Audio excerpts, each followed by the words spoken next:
Toi aussi, tu as adoré le dernier Parlons Simpson? C'était pas mal, ouais.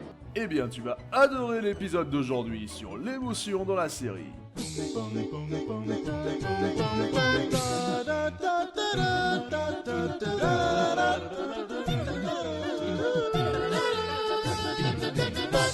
vous êtes un habitué des vidéos, vous commencez à le savoir, j'adore les Simpsons, mais je ne vais pas jusqu'à dire que j'aime tout ou qu'il n'y a pas de défaut, même à l'époque considéré par beaucoup comme l'âge d'or de la série.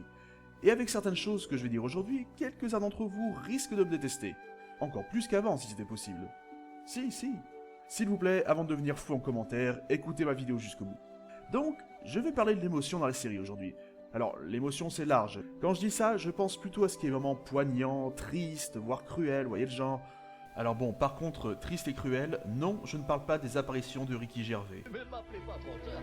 Quand il y aura envie de revenir, j'ai dit croyez-moi que je sois à moitié mort encore avec tout le monde. Plus jamais ça. Plus jamais ça. Plus sérieusement, en regardant la série, on peut constater qu'il y a pas mal de moments cruels. Souvent des gags, suicide, solitude, humiliation, pauvreté, folie, diverses maladies, et j'en suis assez friand. Tout en concevant qu'en ayant une sensibilité particulière sur un sujet traité légèrement dans la série, on puisse être dérangé. C'est un genre d'humour féroce qui peut déranger, voire rendre triste certaines personnes éprouvant de l'empathie pour ce qui n'est rien d'autre qu'un dessin animé.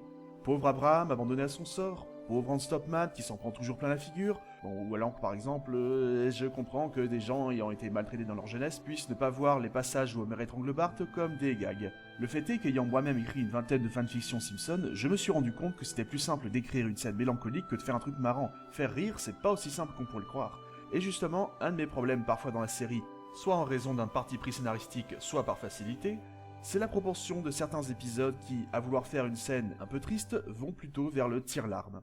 Je trouve bien plus marquant Homer écrivant une lettre de suicide dans la saison 1, sans musique, sans gag, seul de nuit, que les moments où ils sortent les violons.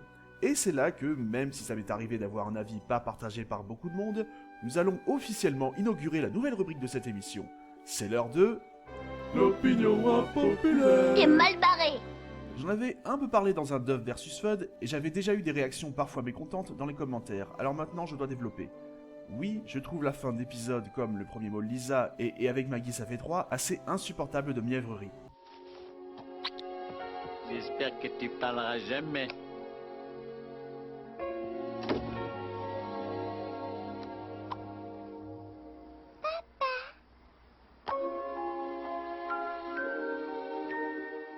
Pourquoi y a aucune photo de Maggie?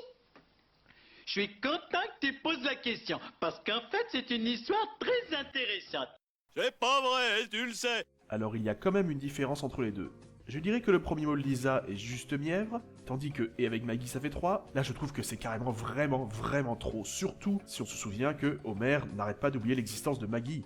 Pour moi ça entre dans une des catégories des incohérences. Laquelle c'est à voir. Est-ce que c'est la 2, la 5, la 6 Bref, la série s'est construite, entre autres sous l'impulsion de Sam Simon, avec plus de sensibilité et plus de profondeur que le court-métrage, certes. Mais la série a acquis sa popularité sur son mordant, se permettant des choses que d'autres séries n'auraient pas osé à la même époque. Chose que les fans américains qui critiquent Claire Scully semblent parfois oublier. Dès que c'est un peu trop méchant, ah bah non, là tout d'un coup ça va plus. C'est notamment pour ça que Vive les mariés, dont le reste de l'épisode en a assez fait avec les moments plus mélancoliques, a une fin à mon sens bien plus dans l'esprit simpsonien. Remercie Dieu de nous avoir donné 3 enfants. Oh merde, je ne suis pas enceinte. Ouais, wouh, c'est super, Marge. Super. Elle semble se diriger vers quelque chose de gentil pour au final tomber sur le gag qui fait que, alors que j'ai découvert cet épisode en 95, pour ne plus le revoir pendant 7 ans, eh bien c'était le moment qui m'avait le plus marqué. D'autant que, vous ne pourrez pas ne pas me l'accorder celle-là, les gags dans la série qui nous entraînent sur une fausse piste font partie de son ADN. Il y en a des tonnes, c'est presque une marque de fabrique. Donc oui, je persiste, cette fin est la meilleure. Mais bon, si je continue à le dire, qu'est-ce que vous allez me faire, hein? Quand même. Merci Internet.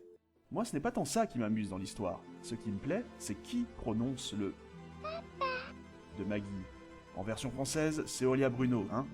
Mais en VO, ce simple mot, vous savez à qui ils ont demandé de le prononcer? À une légende. Je déconne pas. À la rigueur, si vous avez moins de 15 ans, vous connaîtrez peut-être pas, hein, mais c'est vraiment du lourd. Accrochez-vous, En version originale, c'est Elizabeth Taylor qui double Maggie, qui d'ailleurs a dû refaire la prise plein de fois parce que ça sonnait trop sexy. Sérieusement, ils ont eu des plus grandes actrices, si ce n'est la plus grande actrice du XXe siècle, et ils se contentent d'un mot. Tati. Bon, elle a d'autres répliques dans son propre rôle dans Krusty le Retour en fin de saison, mais à peine plus. Mais bref, pour revenir au sujet, attention, je vois venir certains commentaires, ne pas croire que je dis que les fins tristes, ou les moments tristes en général, c'est une mauvaise idée en soi, ni que je pense que seules les fins cruelles on voit au chapitre, absolument pas. Simplement, il y a juste quelques mots à retenir, comme modération, subtilité, vous savez, et certains épisodes l'oublient en allant dans la surenchère de violon et de mièvrerie presque digne de La Petite Maison dans la Prairie. D'accord, c'est une référence à Officier et Gentleman, mais la fin de Marge perd la boule, où celle-ci a songé à l'adultère pour finalement revenir dans les bras d'Homer, est beaucoup trop appuyée. La fin de Toute la vérité, rien que la vérité, avec en substance Homer qui songe à quitter Marge et qui réglé en 3 secondes regarde-moi dans les yeux, c'est un cliché tellement gênant qu'à chaque fois que je regarde l'épisode, je songe à zapper cette scène, ce qui est dommage car j'adore le reste de l'épisode. Vous voulez une preuve que je n'exagère pas avec ce dernier exemple? Eh ben souvenez-vous, 10 épisodes plus tard, dans la même saison, ce coup du couple qui règle ses soucis en se regardant dans les yeux, eh bien on en fait une scène où on se moque volontairement de ce cliché ridicule. Je voudrais que vous vous regardiez tous les deux droit dans les yeux. Oh, tes yeux.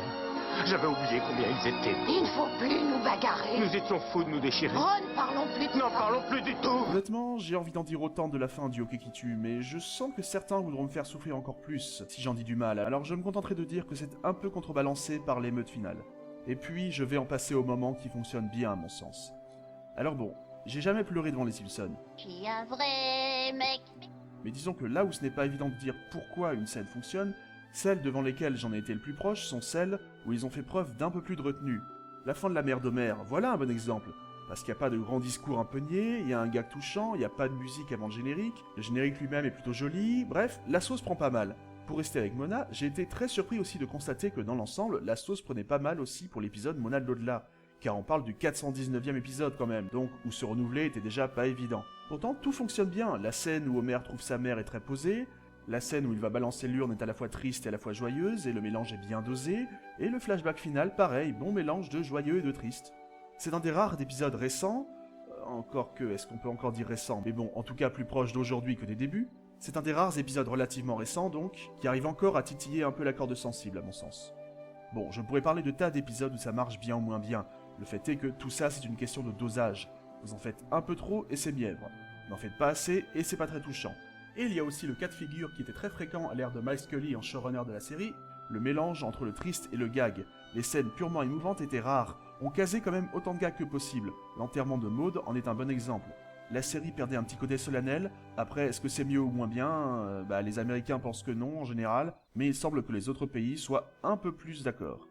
Alors ok, ça ne se commande pas quand notre gorge se serre devant une scène, ce n'est pas toujours simple de savoir pourquoi cette scène en vient à nous émouvoir, et pas celle-là qui semble en reprendre tous les éléments. Si certaines scènes qui ne me font rien vous touchent, tant mieux pour vous.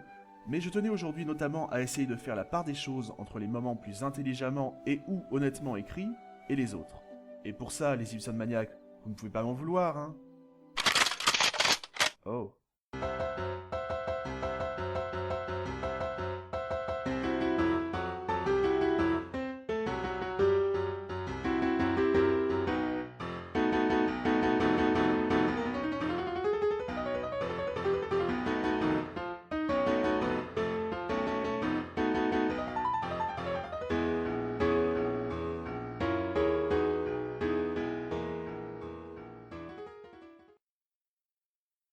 Vous allez pas vraiment tirer quand même, hein?